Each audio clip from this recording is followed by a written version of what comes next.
Hello guys, this is lecture number 10. In this lecture I will tell you about inline elements, block level elements and inline block level elements.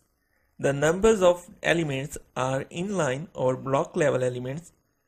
What is block level element?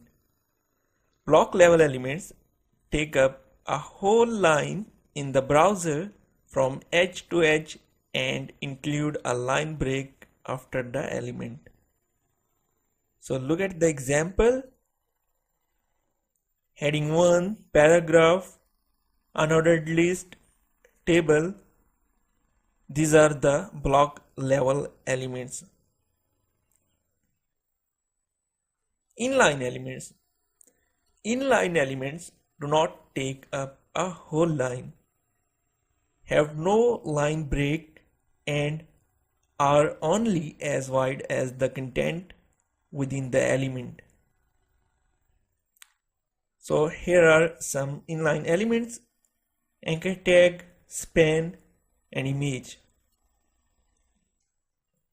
Last one is inline block elements, a combination of inline and block elements.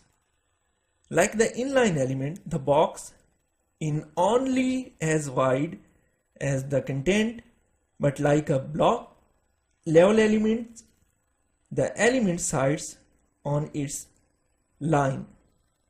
So all other element below the element. You can apply CSS to make an element inline block level element.